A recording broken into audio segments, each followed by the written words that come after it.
Hola a todos, ¿cómo están? Me da un gusto enorme saludarlos nuevamente y darles la bienvenida, invitarlos a que se queden con nosotros porque vamos a hablar de un tema que estoy segura que es de gran interés para todas las mujeres de México y también para todas las mujeres del mundo. Estamos hablando del cáncer de mama y cómo poder detectarlo en una edad temprana. En México, este tipo de cáncer de mama, es el segundo tipo de cáncer que es más común en toda la población, siendo así el tipo de cáncer con mayor incidencia entre las mujeres, representando el 25% de los casos. Son cifras muy significativas. Pero en esta ocasión, Laboratorios Médico del Chopo lleva pues toda una vida abrazando esta lucha, comprometiéndose con nuestra lucha contra el cáncer de mama y por eso está abriendo este espacio que me parece de suma importancia y de suma interés para que puedan resolver todas las dudas que tengan con los especialistas, por supuesto, sobre este tema. La doctora M. Stephanie García Guillón es médica cirujana egresada de la UAT y se especializó en oncología en el Instituto Nacional de Cancerología y actualmente ella es coordinadora médica en el Centro Oncológico Internacional sede CDMX Sur. También se enfoca en la importancia de crear espacios para que los profesionales de la salud puedan seguir aprendiendo, no solo sobre lo clínico, sino también sobre cómo gestionar mejor la atención oncológica. Bienvenida nuevamente, gracias. Hola Ana, un gusto estar aquí Muchas con gracias. ustedes. Pues bueno, yo soy la doctora Emi, muchísimo gusto. Yo soy oncólogo médico, como ya mencionaste muy bien. Pues yo me formé como oncólogo médico en el Instituto Nacional de Cancerología de aquí de Ciudad de México y mi área de expertise pues es el diagnóstico, el tamizaje y el tratamiento y seguimiento de las pacientes, no solamente con cáncer de mama, sino con cualquier tipo de cáncer. Pues ahorita vamos a platicar más a detalle acerca de pues, esta tu profesión en la que abarcas tanto que es de gran interés para nosotros. Y presento también al doctor Luis Arturo Hernández, él es médico cirujano egresado de la UNAM, en donde también realizó su especialidad en ginecología y obstetricia. Más adelante se subespecializó en ginecología oncológica en el Instituto Nacional de Cancerología dentro del sector salud. A lo largo de su carrera se ha dedicado al diagnóstico y tratamiento de diversos tipos de cáncer ginecológico. Gracias, Ana. Y bueno, gracias dobles por invitarme a platicar de un tema interesante en esta ocasión, que es el diagnóstico oportuno del cáncer en mujeres en edades tempranas. Es un grupo particular en donde la enfermedad puede tener un impacto no solo físico, emocional, sino también psicológico, social, familiar, laboral. Y este aspecto de la enfermedad cáncer, y particularmente cáncer ginecológico y cáncer mamario, es uno de los temas que me han interesado mucho en los últimos tiempos. Pues Muchas nuevamente gracias. bienvenidos a los dos. Gracias a ustedes. Y ahora sí, para entrar de lleno, quisiera preguntar con algo que puede sonar básico, creo que es muy relevante que todos lo sepamos, porque en ocasiones no sabemos a ciencia cierta qué es. Y me gustaría preguntarte a ti, doctora, ¿qué es el cáncer de mama? ¿De qué estamos hablando? ¿De qué se trata este padecimiento que tantas veces escuchamos y que tanto afecta a tantas mujeres y a algunos hombres en nuestro país y en el mundo? Sí, exacto. Es una pregunta bien interesante porque el cáncer no es solamente un tipo de enfermedad, ¿no? Tenemos esta idea de que es solamente un tipo y no lo es, se comporta de muchas maneras distintas. Pero en términos sencillos, podríamos decir que el cáncer es una pues, división anormal de una célula o varias células en las cuales los puntos normales de control se encuentran alterados, de manera que estas células no hacen caso y se empiezan a dividir de manera descontrolada. Y lo que hace muy particular al cáncer de mama es su comportamiento entre sí. Pierden la capacidad como de hacer caso a las señales de no crecimiento y asimismo toman capacidades de invasión a órganos y tejidos tanto de la vecindad o cercanía, tanto órganos a distancia. Y esto es como que lo que caracteriza en particular al cáncer. Y el cáncer de mama per se, pues es esta afección misma únicamente en la mama, pero asimismo tiene capacidad de diseminación e invasión a otros órganos. Me gustaría preguntarle en este caso, doctor, ¿por qué, ya que entendemos más o menos cómo se comporta, de qué estamos hablando, por qué es tan común o por qué es más común sobre los otros tipos de cáncer? ¿Es así? ¿Es así correcta mi impresión? Sí, sí, es una impresión correcta. La situación, Ana, es que los órganos en general, que están en mayor riesgo de desarrollar cáncer son los órganos en donde hay mayor reproducción celular, o sea, mayor velocidad de reproducción celular, porque todos nuestros órganos están en un constante recambio celular. Y en ese recambio celular pueden ocurrir errores, llamémoslo errores de software, errores, mutaciones genéticas que ocasionen que las generaciones subsiguientes de células resulten alteradas y vayan adquiriendo ese potencial de crecimiento descontrolado y de características de agresividad. Las mamas son un órgano que en particular tiene a lo largo de la vida de una mujer lo que se podrían llamar etapas de apertura y de cierre de una ventana de riesgo. ¿Eso qué quiere decir? Que existen épocas en la vida de la mujer en donde la reproducción celular es sumamente acelerada bajo el efecto de las hormonas, por ejemplo, en la adolescencia, cuando empieza el desarrollo de los botones mamarios y el crecimiento, etc. Igualmente, en el embarazo hay una apertura de esa ventana de estimulación acelerada de la reproducción y en la lactancia ocurre nuevamente y además ahí tiene que ocurrir una especialización de las células para la producción de la leche. Y así sucesivamente. Cuando se acerca la menopausia, cuando cesan las hormonas estrogénicas en su estímulo sobre las células mamarias. Entonces, resulta que la mama, al igual que otros órganos, tiene fases a lo largo de la vida de apertura y cierre de esa estimulación de la reproducción celular, en donde mientras más reproducción celular y más acelerada suceda, más factible es que ocurran errores genéticos y que se desencadene el cáncer. Esa es la explicación biológica del por qué es uno de los cánceres que la humanidad enfrenta con mayor frecuencia, además de ciertos factores de riesgo que incrementan la posibilidad de sufrir esas mutaciones celulares y de los cuales ya estaremos hablando en otro momento. Al hablarnos de estos factores de riesgo, solo para cerrar esto, queremos o quiero pensar que estaríamos hablando de que hay algunos otros factores que nos ayudan a poder, pues, evitar que se desarrolle este cáncer o contribuir en que haya menos posibilidades. En realidad sí, resulta que a lo largo de toda la investigación en medicina y en oncología se han abordado muchos factores de riesgo en la vida de las mujeres que puedan ponerlas en mayor peligro de enfermar de cáncer o reducir el peligro de enfermar de cáncer. Finalmente, a lo largo de la vida, entre el 8 y el 10% de todas las mujeres en el mundo se van a enfermar de cáncer mamario. Pero lo importante es de ese 8 a 10%, quiénes son verdaderamente las que tienen mayor riesgo, 15%, 18, 20, o las que tienen menor riesgo. Y se ha investigado muchos factores de riesgo, las dietas, el origen étnico, el consumo de grasa, el consumo de alcohol, las edades de los embarazos, los porcentajes de grasa corporal en las mujeres, el tiempo de amamantar, el tiempo de no amamantar, la herencia familiar, la genética heredada. Pero en realidad existen unos cuantos de todos los factores investigados, existen entre 7 y 10 de ellos que verdaderamente desde el punto de vista científico han demostrado incrementar el riesgo. De tal manera que resulta ser que en realidad de todas las mujeres que sufren cáncer mamario, tan solo un 20% tienen factores de riesgo identificables.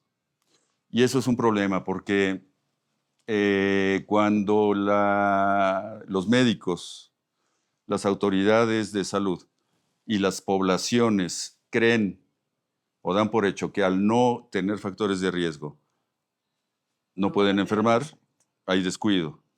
Y por el contrario, una persona que aparentemente cae en el grupo de alto riesgo por su herencia, por sus características personales familiares, pudiera no desarrollarlo jamás. Y ese es un mensaje importante que creo que ahorita tempranamente en esta entrevista hay que enviar.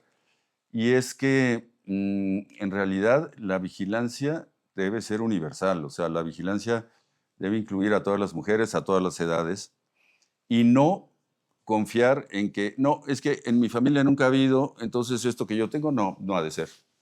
No, yo nunca he fumado, yo no bebo, yo no, tuve 5 hijos.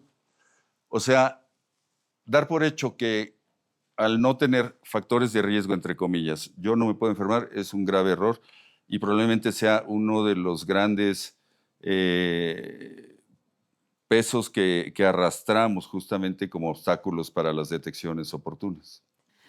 Emi, ahorita que está diciendo esto el doctor Luis, te preguntaría, este tema de que el cáncer de mama se puede prevenir es finalmente un mito, por lo tanto, o sea, no porque no tomes o no fumes, puede ser que entonces vaya a evitar que me dé cáncer de mama. O Exactamente, sea, entre muchos otros factores, ¿no? es correcto. Complementando la respuesta que nos dio muy atinadamente el doctor Luis, no hay una sola causa que sea responsable de todos los casos y el hecho de que tengamos una causa posible o probable, ejemplo, una mutación genética responsable de, por ejemplo, un BRCA, el hecho de portar una mutación así no vuelve como de manera obligatoria el hecho de que te vaya a dar cáncer de mama.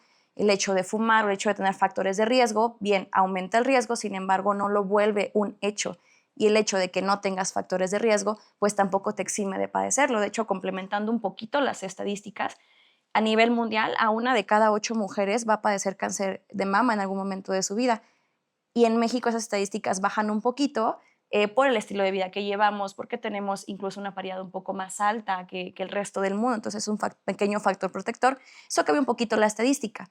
Pero sí no hay una sola causa determinada o algo que te vaya a decir que vas a padecer cáncer de mama en algún momento de tu vida. Incrementa las posibilidades totalmente, pero no es un hecho causal o una causa obligada, por así decirlo. Esto que mencionas, Emi, de la paridad es lo que también decía el doctor Luis. Si tuve hijos como mujer, si realicé toda la lactancia, ¿eso me protege un poco? En cierto grado sí, sin embargo hay un límite etario, ¿no? A partir de los 40 años, si la lactancia no se llevó a cabo, deja de ser un factor protector, incluso también para la lactancia materna y para la gestación.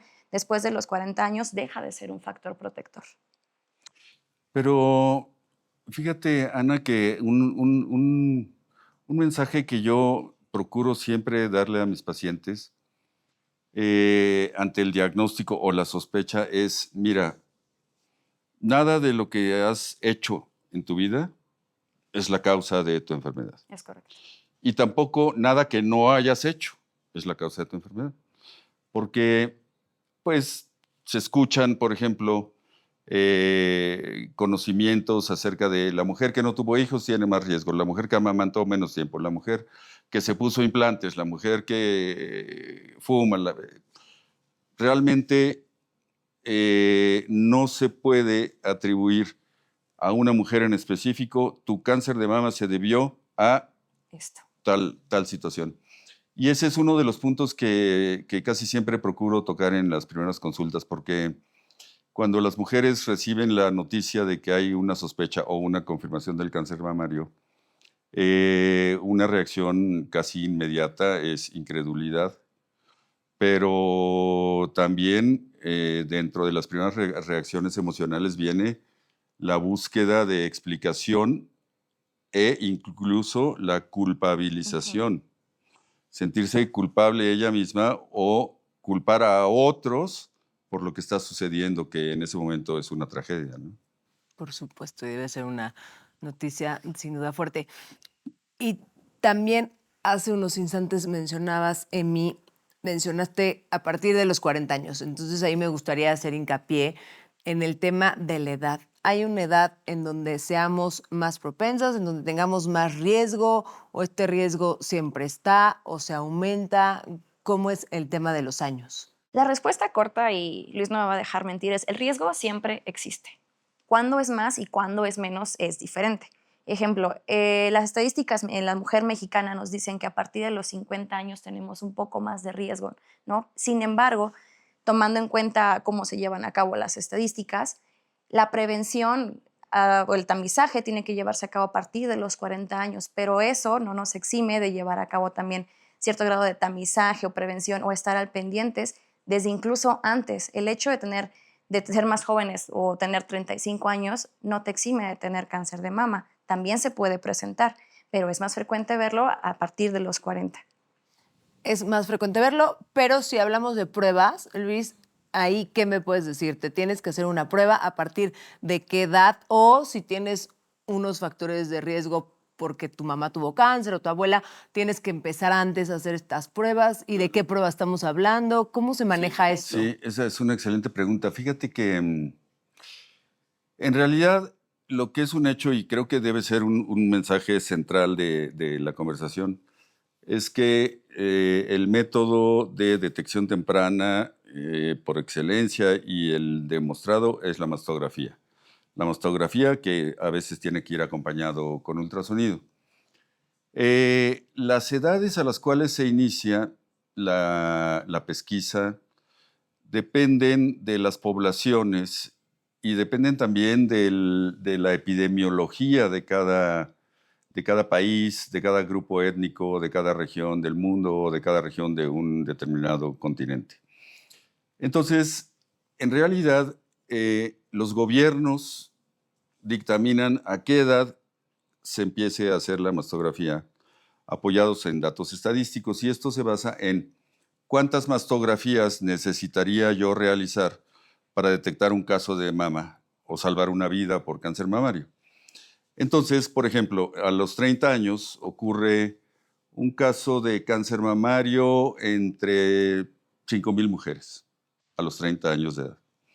A los 40 años de edad la cosa incrementa importantemente y puede ocurrir un caso de cáncer de mama entre 2,500 mujeres y así sucesivamente. Entonces, los países emiten sus recomendaciones en base a la inversión que se requiere, la infraestructura de la que se dispone con mastógrafos, con especialistas, con métodos de detección, la inversión que se necesita versus el número de vidas que se pueden salvar. Tristemente, y como pasa siempre, y particularmente en las estadísticas de cualquier problema de la humanidad, reducir las cuestiones a números es difícil porque no las dimensionamos adecuadamente y se nos olvida que esa vida salvada es una vida brutalmente importante, ¿no? Es un hecho que, interesantemente, nuestra población en México y en Latinoamérica empieza a tener una mayor incidencia en el cáncer de mama a partir de los 40 años, a diferencia de los países anglosajones y europeos, en donde la mayor incidencia empieza después de los 50. Y por eso es que, en realidad, nuestro país ha tomado la decisión de recomendar la revisión anual y la mastografía anual a partir de los 40. ¿Y hasta qué edad? Perdóname que te interrumpa, pero hay una edad en donde digas, ¿hasta tal edad? Esa es una pregunta maravillosa, porque resulta ser que ahí viene el error número 2 de médicos y de público. El error número 2 es el de, ay, ya tengo 65, ya no me la voy a hacer. No, mamá, ya no vayas, ya tú tienes casi 80, no te va a dar, ya la libraste. No, señor. A los 70 años hay un caso de cáncer mamario entre 150 mujeres. A los 80 años hay un caso de cáncer mamario entre 50 mujeres. A los 90 años hay un caso de cáncer mamario entre 5 mujeres. Entonces, el factor de riesgo número 1 es la edad. A mayor edad, mayor riesgo. A mayor edad, mayor importancia a la mastografía.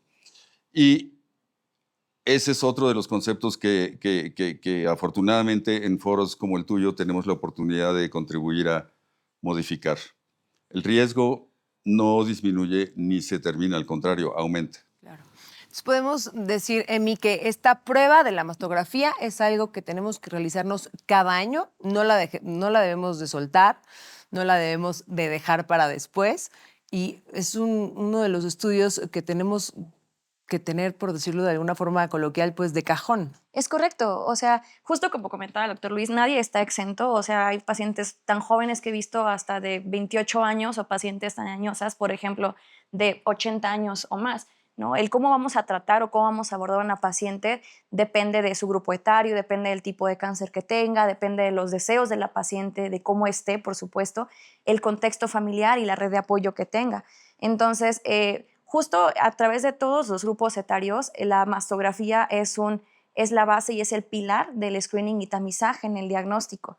Claro que dependiendo, a partir, como lo comentaba bien el doctor Luis, a partir de cierta edad, ¿no? Dependiendo qué tan joven seas o cuántos años tengas, tu mamá pues no va a ser la misma. Entonces el estudio que requieres, además de la mastografía, podemos complementarlo con otros estudios diagnósticos, por ejemplo, en pacientes menores de 35 años con sospecha de una enfermedad en la mama, es decir, una paciente joven que se toca una bolita, que dice que le duele y que tiene temor, pues es el momento ideal para tomar una mastografía y un ultrasonido, o bien un ultrasonido únicamente. Esto depende de los hallazgos, por supuesto, pero a grandes rasgos y como para cerrar el tema, la mastografía es el pilar del diagnóstico y es el único método que nos ha demostrado disminuir la mortalidad por cáncer de mama entre un 20 hasta un 40%.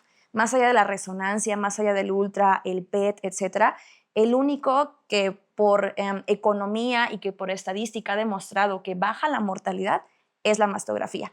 ¿Y qué nos puedes decir de las personas? Seguramente habrá muchas mujeres que nos están viendo que se han operado de forma estética, que se han colocado implantes.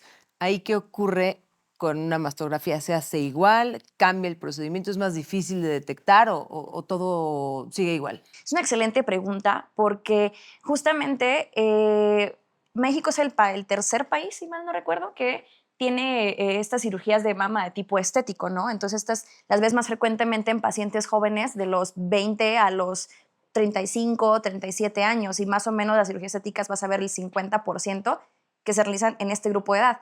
Ahora, sí, el estudio de elección para la detección de cáncer de mama o el screening sigue siendo la mastografía, sin embargo hay una técnica diferente. Normalmente se hacen dos proyecciones, ¿no? Que ya sabemos, la medio lateral oblicua y la craneocaudal. Sin embargo, añadimos una más que agregó un hombre muy inteligente, el doctor Edlund.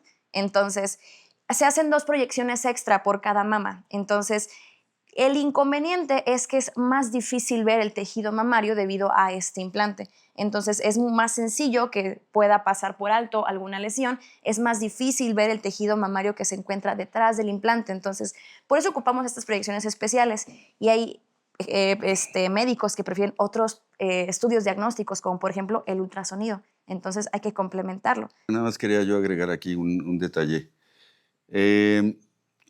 Y es que afortunadamente vivimos en una época en la que hay solución para casi todo. Entonces, cuando las pacientes me dicen, oye Luis, es que me quiero operar las boobies, pero me da miedo porque luego no me voy a poder hacer la mastografía. O al contrario, es que ya me operé, pero ahora ya no me quiero hacer la mastografía porque me da miedo Me duele. que no sirva, que no salga, que no se vea, que duela más, que se me rompan los implantes, que etcétera, etcétera, etcétera, ¿no? Entonces, creo que algo importante es que una cosa no contraindica a la otra. O sea, afortunadamente estamos en una época en la cual si las mujeres quieren optar por hacerse una cirugía estética de aumento mamario con implantes, se cuenta con la tecnología para la pesquisa y la vigilancia. Y si las mujeres han sido operadas, tampoco tienen por qué arrepentirse. Es correcto. Porque me dio cáncer o ya no la voy a hacer porque ahora tengo los implantes. Entonces, ese también es un mensaje importante. Y los laboratorios hoy en día y las instituciones tienen los equipos necesarios, los técnicos, los médicos capacitados para utilizar las técnicas debidas al tamaño de los senos de cada quien. Voy a hacer una pausa rápidamente solo para recordarles a todos los que nos están viendo, a todas, que se queden hasta el final porque va a haber una sorpresa y también van a poder conocer qué es este llamado rosa. Y ahora sí continuamos. La mastografía. está este mito, bueno, más bien les quiero preguntar si es un mito, de me va a doler, a lo mejor tiene efectos secundarios, incluso he escuchado de, y si la radiación me afecta, como que yo creo que inconscientemente muchas mujeres queremos a lo mejor evadirlo de cierta forma o nos da miedo esto. Sí, sí, efectivamente, Ana. Y fíjate que qué bueno que preguntas esto, porque en realidad son mitos, son creencias, son opiniones personales de qué bruto, cómo me dolió cuando a la mujer de enfrente pudo decir no pasó a mayores. Pero en realidad, la verdad es que tengo la impresión de que el ser humano de manera innata tenemos un cierto temor a encontrar algo que no quisiéramos encontrar. Entonces, pues eso lo vemos en todos los renglones de la vida y el famosísimo el que busca encuentra, ¿no? Incluso no es raro que llegue una señora al consultorio con la mastografía alterada, francamente maligno, y arrepintiéndose de haberse ido a hacer la mastografía. Entonces, yo después de escucharlas le digo, mire señora, en realidad usted es de un pequeño grupo de afortunadas que gracias a que se ha estado yendo a hacer la mastografía, con lo que implica en tiempo, en gasto, en dolor, en miedo, en esfuerzo, y resultó que se detectó oportunamente. Usted se iba a enfermar de cáncer de mama de todas maneras, pero usted está en un grupo de afortunadas en donde, gracias a la disciplina que ha tenido, se está detectando a tiempo. Entonces, se conoce ya hoy en día que la dosis de radiación que se recibe no representa un riesgo, inclusive la cantidad de radiación que se utiliza en una mastografía equivale 100 mastografías a una radiografía de tórax. Se sabe que duele. Hay a quienes les duele más, hay a quienes les duele menos. Eso es algo completamente subjetivo, el dolor. Se sabe también que en ciertas edades es más difícil de interpretar por la mayor densidad de las mamas o en mujeres que tienen más concentrado el tejido mamario. También se sabe que existen técnicas para ir sobreponiéndose a los diferentes obstáculos. Pero el obstáculo más importante que tenemos que vencer es el obstáculo de qué miedo. El obstáculo, diría yo, inconsciente de mejor cierro los ojos y si cierro los ojos a mí no me va a pasar. Y tristemente en la lista de a quien le solicitan su opinión, el último es el médico siempre. Entonces, primero es la amiga, la mamá, la prima, etcétera, para ver si se dan valor una a la otra y a la mera hora nadie se da valor.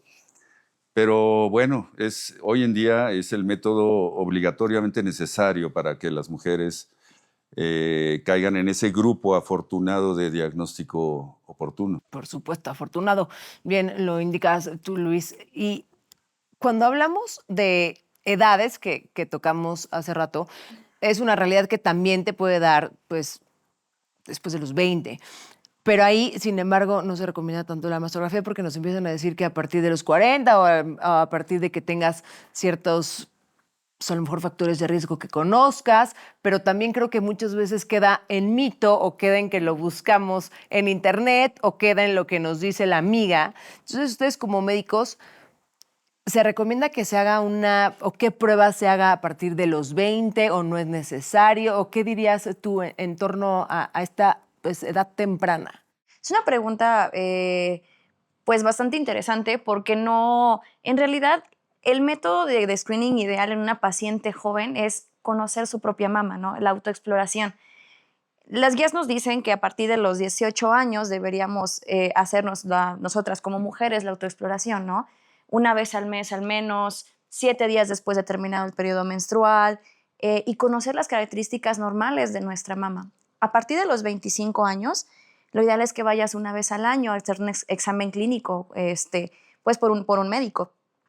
¿Esto por qué? Porque si bien una puede conocer la propia mama, el médico es aquel que está entrenado y que ha palpado y que ha tocado y que sabe cómo se siente una normalidad y que su mano está entrenada para pues tocar cosas incluso más pequeñas que tocaría una paciente que, si bien conoce su mama, pues no está acostumbrada a tocar algo anormal. Entonces nosotros podemos tocar nódulos a veces hasta de 1 centímetro, incluso un poco más pequeños, ¿no? Y sabemos explorar que hay que explorar la axila, hay que explorar el cuello, los ganglios supraclaviculares. Entonces es importante al menos a partir de los 25 una exploración clínica anual con un médico entrenado.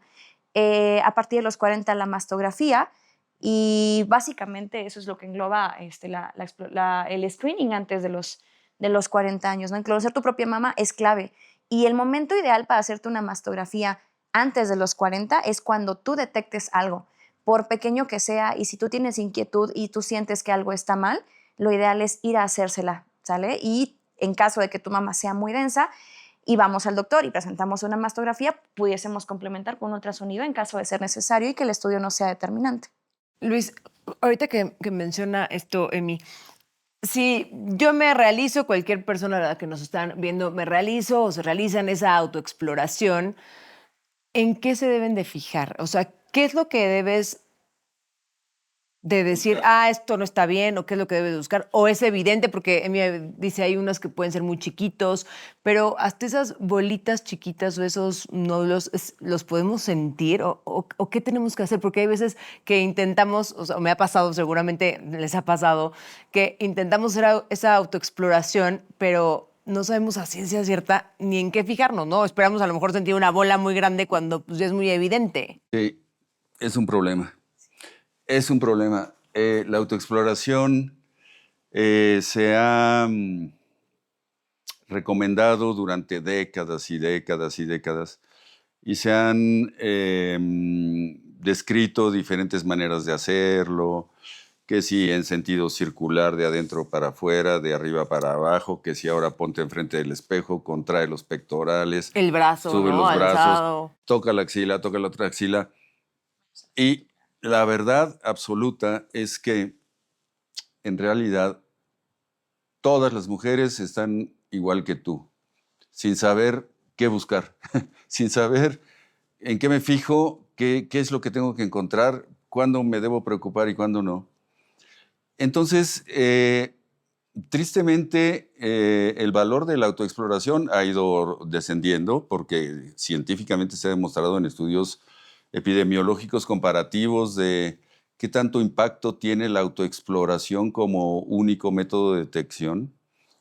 Y Emi ya comentaba anteriormente que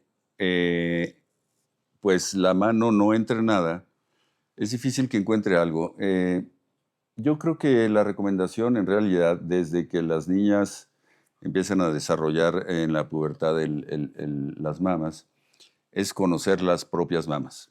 O sea, saber cómo son tus senos, cómo se ven, mirarte desnuda en el espejo, saber cómo se sienten, cómo se tocan, en dónde te duele cuando te baja la menstruación, en dónde se pone duro cuando te baja la menstruación, si te duele o no las axilas normalmente, si tienes el gordito ese típico de aquí que les choca en las axilas, pero digamos autoconocerse. Es como cuando nos vemos en el espejo y, caray, esta verruguita yo no la tenía aquí.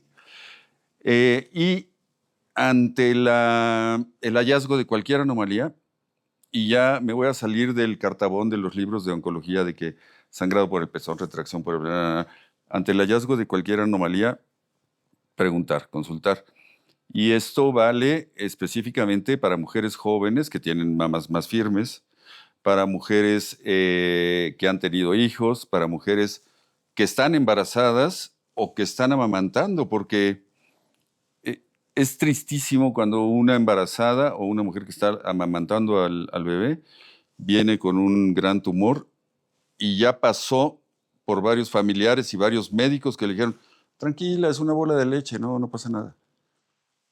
Entonces, en realidad, la autoexploración yo diría que es importante, pero en un contexto de autoconocimiento, más que de un cartabón de pasos a seguir. Porque el cartabón de pasos a seguir ni nos lo aprendemos nosotros, ni las mujeres, y además nos lo cambian cada 5 años. Y tristemente, además de todo, el cartabón de pasos a seguir a muchísimas mujeres les genera un estrés terrorífico. O sea, seguramente que si tú le preguntas a 10 amigas tuyas, ¿quién de ustedes religiosamente, después de que le baja el periodo cada mes, se revisa las boobies y en qué orden? Ninguna. Ninguna. Y la que se lo hace, lo más probable es que se lo haga muy estresada cada mes. Muy estresada cada mes. O sea, la que está siendo así estricta. Mejor hay que ser estrictos en ir a ver al ginecólogo anualmente y hay que ser estrictos en empezarse a hacer los estudios cada vez que se requiera. Y sobre todo, otra cosa importante, Ana, es hay que ser estrictos en que si el médico le mandó a hacer una mastografía y en el gabinete de rayos X o en el laboratorio le dicen, no se la voy a hacer porque usted es muy joven, mi médico me encargó esta mastografía. Porque dentro de todas las creencias y mitos que platicábamos ahorita, también participan las recepcionistas del gabinete y los técnicos que van a hacer la mastografía y etcétera, etcétera, etcétera. Gente que se le ha inculcado o que sigue pensando que las mujeres menores de 40 años no se la tienen que hacer, pero la indicación médica implica que se requiere para un diagnóstico. Hay que ser estricto. Hágame la mastografía, señor. Y aprovechamos para recordarles que justamente en el blog del Chopo pueden consultar esta guía que nos puede dar una idea bastante clara de cómo hacer una autoexploración mamaria. Pero bueno, seguimos. Si ya me hice esta autoexploración o esta mastografía y sale algo mal, o sea, se detecta que tengo cáncer, ¿qué es lo que sigue? Que por supuesto, lo que nos decías tú, Luis, que pues, las personas, las mujeres reciben esta noticia, se impactan, pero independientemente de todo esto, médicamente, ¿qué sigue? ¿Qué hace una mujer que le dicen tienes cáncer de mama? Difícilmente con el resultado de una única mastografía vamos a saber si esa anormalidad es cáncer o no. Idealmente, el resultado del estudio tiene que ser llevado con su médico, con su ginecólogo, y él es quien va a interpretar el resultado de la mastografía. Entre el médico especialista en imagen de mama, porque los hay, y el médico ginecólogo, tenemos algo que se llama BI-RADS. Entonces, dependiendo del hallazgo del BI-RADS, es lo que vamos a hacer. No es lo mismo un BI-RADS 1 a un BI-RADS 4. A partir del BI-RADS 4, la biopsia tiene que ser tomada porque el riesgo de malignidad es alto. Entonces, con el mero método de imagen no es posible decir que se trata de un cáncer o no. Sabemos que hay una lesión y sabemos que hay un cierto riesgo de malignidad, es decir, de que sea cáncer. La única manera de darle un nombre y un apellido a esa lesión que hemos visto por la imagen se llama biopsia y es el médico quien la va a indicar. Hace unos minutos que platicábamos, cuando no estaban las cámaras encendidas, me decían que dentro del cáncer de mama hay pues, muchas variantes, ¿no? No es una sola, no podemos hablar del cáncer de mama y es así y se ataca así, sino que hay muchas formas. ¿Se tiene estipulado cuántas formas son o cuántas variantes hay de este cáncer? Hay guías, por supuesto que hay subtipos de cáncer de mama. Por llamarlo de una manera bastante simplista, vamos a dividirlo en 3 grandes grupos, ¿no? Aquel que depende de hormonas u hormonosensible, aquel que depende de una proteína específica que se llama HER2 o que se llama HER2 sobreexpresado, y el otro, el tan temido triple negativo, que es aquel que no depende de ninguna de estas 2 vías y que tiene un tratamiento distinto. Actualmente hay muchas modalidades de tratamiento para cada uno de ellos y el pronóstico ha mejorado de manera inimaginable, que hace 30, 40 años no pensábamos que fuéramos a lograr tanto. Entonces, en resumidas cuentas, tenemos muchas modalidades. Tenemos desde modalidades como, por ejemplo, los tratamientos inhibidores hormonales, inhibidores de aromatasa, tenemos también cirugía, tenemos también radioterapia, tenemos inmunoterapia y así podríamos seguir. Pero depende del tipo de cáncer, y esto es individualizar el tratamiento, del tipo de cáncer que se tenga o que la paciente tenga, además de la etapa clínica, de las características, de cómo venga mi paciente, porque incluso 2 cánceres de mama, no sé, hormonosensibles en una paciente de 80 años, pues no se va a tratar igual que una paciente de, por ejemplo, 25, 30, 40. Entonces, hay que siempre individualizar cada caso. El hecho de que no le demos lo mismo a una paciente que a otra tiene su razón de ser. Actualmente, y el mensaje es, el hecho de tener un diagnóstico de cáncer de mama ya no es esta sentencia o es este diagnóstico, este pronóstico tan sombrío que era hace 40 o 50 años. El pronóstico ha mejorado inmensamente, de tal manera que te podemos decir actualmente que la sobrevida de una paciente con un cáncer de mama etapa clínica 1 a 5 años va hasta el 90%. Entonces, ha mejorado muchísimo con todas estas herramientas de tratamiento que te acabo de mencionar. Que interrumpa. Y digamos, agrupando tus últimas preguntas, ¿qué sigue después de una mastografía sospechosa?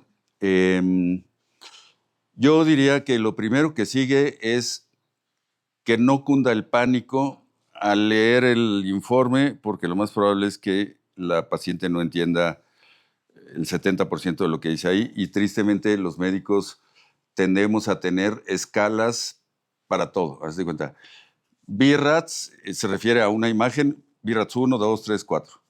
De repente dice BIRATS 4, tengo cáncer en etapa 4. No, señor, no es lo mismo una escala que una escala de etapa de cáncer, que una escala de supervivencia, que, etcétera, ¿no? Entonces, punto número 2, el cáncer de mama tiene que ser diagnosticado con biopsia antes de hacer cualquier tratamiento. Por lo que ya estamos platicando,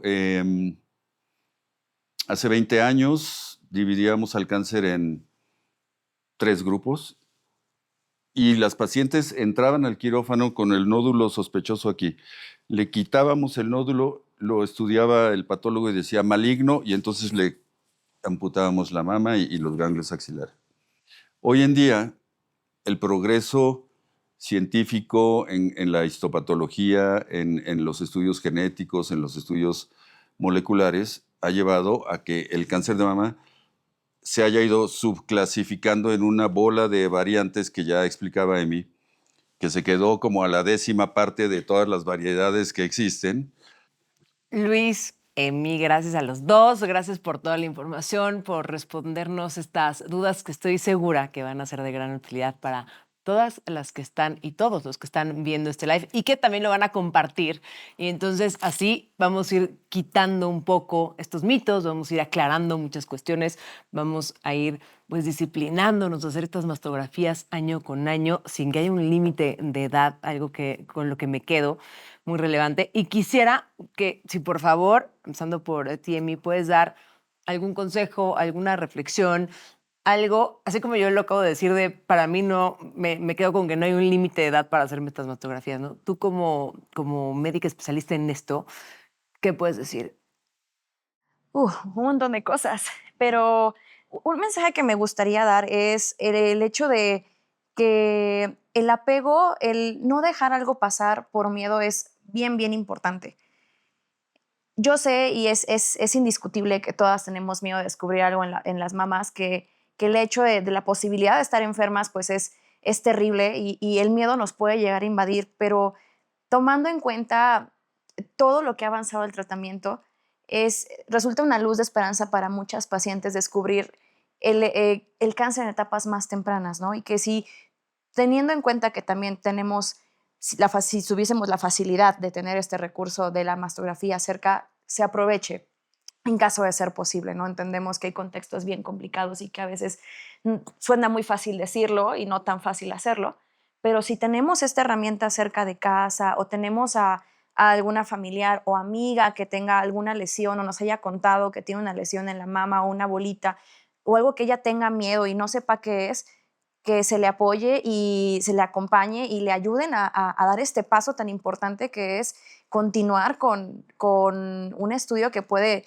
arrojar algo tal vez inocuo, que pueda decir tal vez hay que vigilar nada más, o que nos toque esta cuestión de tener una enfermedad, pero el hecho de descubrirla de formas o etapas más tempranas, pues cambia totalmente el pronóstico de la enfermedad y que actualmente pues el cáncer de mama se cura. Y el mensaje es ese, que intentar vencer el miedo, vencer el estigma y la posibilidad, porque puede ser todo o puede ser nada. Y el dar el paso y animarnos a hacer un estudio que ya ha demostrado disminuir la mortalidad, pues es algo súper importante, ¿no? Si tienen alguna familiar que esté pasando o alguna amiga, alguna vecina que esté pasando por este viaje tan difícil que es un diagnóstico así, pues darle una mano, no juzgar y tampoco sentirse con el derecho de recomendarle cosas, así de este remedio, aquello, de aconsejar, porque es un viaje muy particular para cada mujer, ¿no? Creo que el mejor consejo que le puede dar una mujer a otra es no lo dejes pasar y acude con tu médico. Eso es, creo que, mi mensaje más importante. Gracias. ¿Tú, Luis? Pues yo creo que, digo, evidentemente crear conciencia en la importancia que tiene lo que ya hemos mencionado, el conocimiento de tu propio cuerpo, independientemente de cómo lo hagas. Número uno, estar consciente de que puede suceder en cualquier edad. Número dos. Número tres, que afortunadamente existen cada vez más mastógrafos, más laboratorios especializados, mejores calidades tecnológicas, donde prácticamente ya no hay un pretexto por el cual una mujer no se pueda hacer una mastografía. Pero quizás lo más importante es no tener pena en decir, me está pasando esto. O sea, afortunadamente casi todas las mujeres tienen a otra mujer de confianza, llámese su hija, su madre, su amiga, su comadre. Y desafortunadamente todavía vemos muchas mujeres que se mueren de pena, que se lo callan, que no le dicen a nadie y que lo dejan avanzar, avanzar, avanzar, muriéndose de miedo. Entonces, compartirlo cuando uno tiene un mal presentimiento y si desafortunadamente una mujer no tiene a alguien de confianza con quien compartir, tan sencillo como llamar por teléfono al Laboratorio Médico del Chopo, al Instituto Nacional de Cancerología, al Locatel o al Ángeles del Pedregal y preguntar, decir, ¿quién me puede orientar en este tema, no? O sea, tampoco autodiagnosticarse en el internet, tampoco decir, no, no lo tengo porque aquí no dice que bla, bla, bla. Siempre habrá un especialista que pueda orientar y ayudar a resolver el problema. Bueno, y ahora sí, ya llevo mucho despidiéndome, pero no quiero dejar de cerrar esto sin hacerles una pregunta muy breve. Me quiero quedar y quiero rescatar esta parte a mí en donde dices el cáncer, bueno, ambos lo dijeron, pero el cáncer de mama, si se descubre a tiempo, si es de ciertos tipos, si hay el tratamiento adecuado, se puede curar. Quiero que también nos vayamos con esta idea. Si es algo de lo cual podemos curarnos, con lo cual se puede vivir ciertos tipos, yo sé, pero no es algo que te digan cáncer de mama y automáticamente digas, me voy a morir. Es correcto. O sea, actualmente los tratamientos o las posibilidades terapéuticas para el cáncer de mama son increíbles y han incrementado la supervivencia y han disminuido la mortalidad de una manera increíble. Entonces, el hecho de recibir un diagnóstico de cáncer de mama ya no es esta sentencia, por así decirlo, y nombrándolo de una manera muy particular. Dependiendo la etapa, las características y dependiendo el tipo de paciente, porque algo que decimos mucho en medicina es no hay enfermedades, sino hay enfermos, tenemos esta posibilidad incluso de curación y mientras más temprano detectemos esta enfermedad, es mejor el pronóstico y podemos ofrecer incluso posibilidades curativas. Cabe resaltar que estos son, repito, posibilidades y números.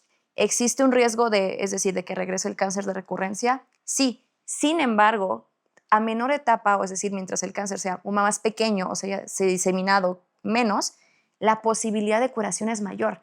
Entonces es ahí donde entra la detección temprana, porque así aumento mis posibilidades pues, de curarme y de volver a regresar a mi vida normal.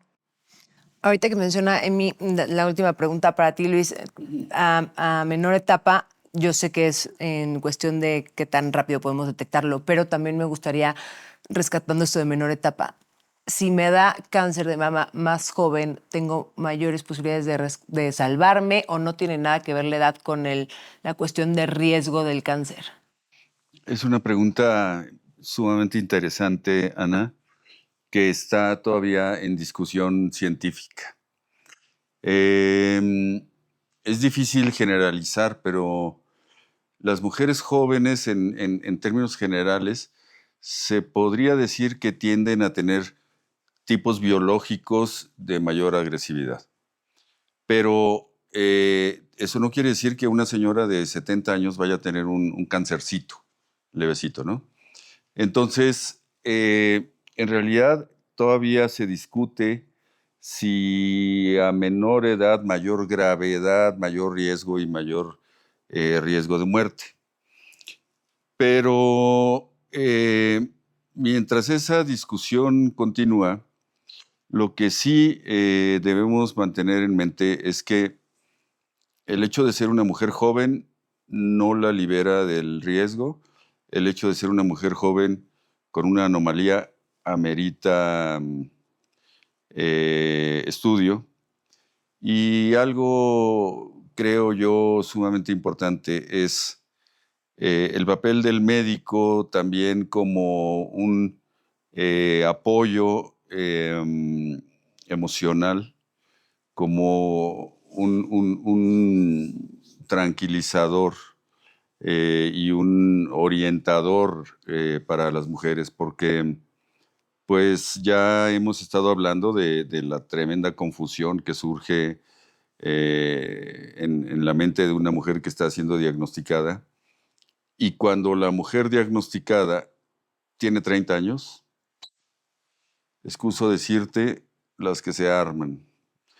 La que tiene 30, la que tiene 35, la que tiene hijos de 3, 4 añitos. Entonces, es responsabilidad del médico poner las cosas claras, brindar la información adecuadamente, pero brindar la información de una manera empática, incluso cariñosa, tranquilizar, ofrecer apoyo psicológico, ofrecer fármacos que le ayuden a sobrellevar la angustia, la preocupación, etcétera, etcétera. Recomendar mucho a las mujeres que no se comparen, o sea, que no se generalice con la tía que murió hace 15 años, ¿no? O con que en el Instituto de Cancerología todas las que están ahí al lado ya están todas flacas y pálidas. Cada caso es distinto y así es como se tiene que abordar. Y si le tocó ser una mujer joven con cáncer de mama, pues hay que pelearle a ese cáncer de mama, ¿no? Puesto y atenderlo. Pues gracias nuevamente, gracias a los dos, gracias a todos y todas los que nos estuvieron viendo, que estuvieron compartiendo, que estuvieron escribiendo, que resolvieron sus dudas. Hacer esta invitación nuevamente de cualquier anomalía que detectemos, cualquier sospecha que tengamos, porque creo que cada quien podemos conocer muy bien nuestro cuerpo y de repente podemos tener señales de alarma que lo sabemos. Acudir al médico, lo más importante, hacernos estos estudios que nos acaban de mencionar, que tienen que ser algo de rutina cada año al menos, y si no, conforme nos los vaya diciendo nuestro médico. Pero ahí está, la invitación, yo los invito a que nos quedemos con esto y quiero agradecerles nuevamente a los dos, doctora Emi Estefanía García Guillén. Gracias por venir, por platicar y por aclarar estas dudas con nosotros. Gracias a ustedes, gracias por la invitación y por abrirnos el espacio para hablar de un tema tan importante y con tantos mitos como es el cáncer de mama. Gracias. Doctor Luis Arturo Hernández, muchas gracias por pues, también aclararnos y darnos pues, esta orientación que tantas veces nos hace falta. Al contrario, gracias a ti, Ana. A nombre del Laboratorio Médico del Chopo, gracias por brindarnos también este espacio, por regalarnos pues, estas respuestas, esta claridad. Y fue un gusto para mí acompañarlos a ustedes. Soy Ana Lucía Doñana y que tengan un excelente día.